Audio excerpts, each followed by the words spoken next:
untuk melatih jadi baik ini, khususnya dari segi perilaku, maka ditunjukkan nanti dalam hadis-hadis yang lain bahwa Nabi meminta kita untuk meningkatkan kuantitas amal yang langsung berpengaruh kepada perilaku, khususnya sholat. Karena sholat itu diantara amalan yang spesifik, dampaknya, akibatnya, manfaatnya akan langsung berdampak positif pada perubahan perilaku kita. Itu ditemukan dalam Al-Quran surah ke-29 ayat ke-45. Ya. Allah sampaikan, "Utslu ma uhya ilaika minal kitab wa aqimis shalah." Baca, pelajari setiap apa yang diwahyukan kepadamu Rasulullah SAW Muhammad, ya.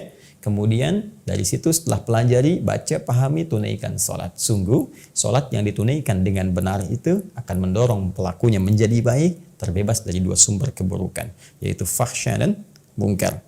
Baik, jadi saya sering banyak mengatakan kalau ada orang yang tidak baik itu sumbernya cuma dua. Satu, fahsya, ya. Yang kedua adalah munkar. Fahsya, keburukan yang bersumber dari syahwat, pornografi, porno aksi, LGBT, zina dan seterusnya. Mungkar, keburukan yang bersumber dari nafsu perut dan akal yang ditolak oleh hati kita. Baik bohong itu mungkar, senang berselisih itu mungkar, korupsi itu mungkar, ya, dan seterusnya. Jadi sebetulnya semua tindakan keburukan itu cuma dua. Kalau bukan fahsya, itu mungkar. Dan puasa mencoba mengarahkan kita untuk meningkatkan satu amalan yang sinyal-sinyal amalan itu cahayanya bisa menghanguskan peluang-peluang fahsya dan mungkar. Ini bisa dihanguskan. Hilang. Apa amalannya? Salat. Latih dengan salat. Sehingga terhubung diri kita dengan Allah Subhanahu wa taala.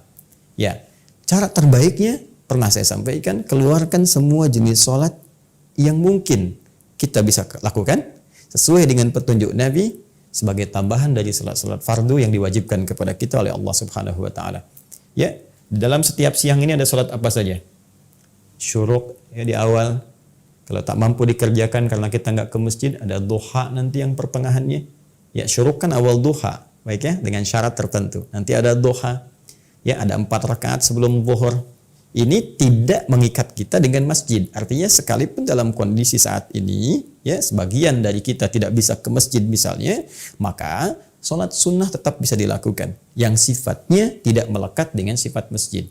Seperti rawatib misalnya. Ya, 4 rakaat sebelum zuhur. Syaratnya bukan harus di masjid.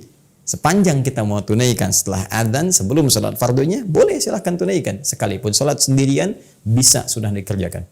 Ya, ba'diyah pasca zuhur. Kemudian sebelum sholat asar ada sholat 4 rakaat sholat mutlak itu. Ya, maksimalkan itu.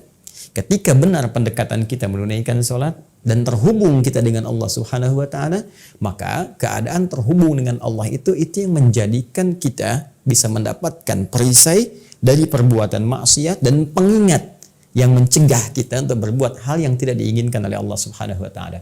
Karena itu Al-Quran memberikan statement orang-orang yang menunaikan sholatnya baik, maka dia akan punya hubungan kuat online dengan Allah itu sehingga mampu mengingat Allah dalam keadaan yang tak terbatas. Itu ada isyaratnya di Quran surah keempat ayat 103.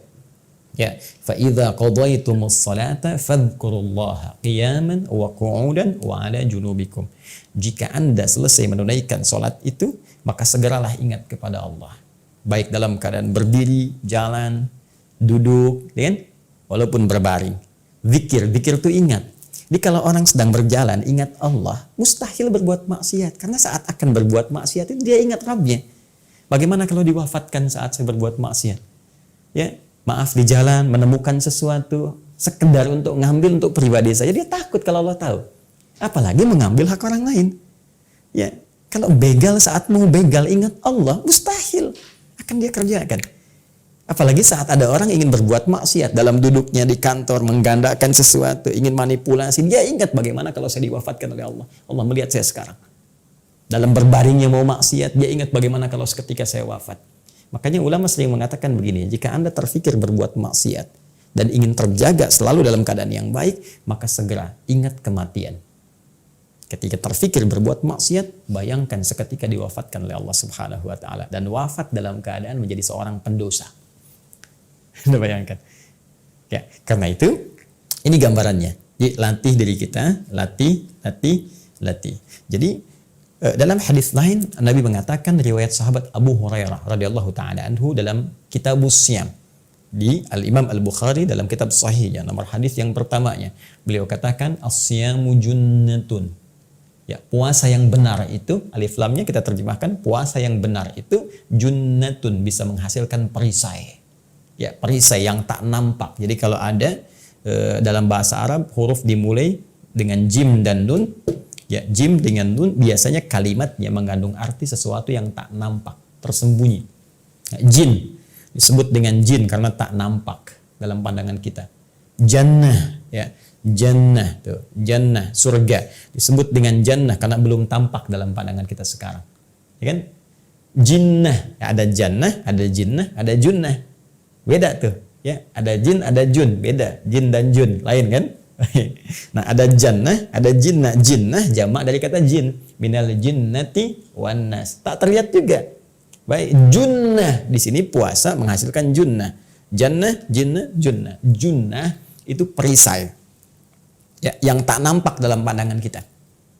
Jadi perisai ini kan fungsinya mencegah sesuatu yang membahayakan. Orang di medan perang punya perisai. Ada baju zirah, ada tamengnya, ya. Ini perisai. Ya, jadi begitu musuh misalnya akan melakukan sesuatu ya yang membahayakan diri kita, perisai ini menghalangi kita.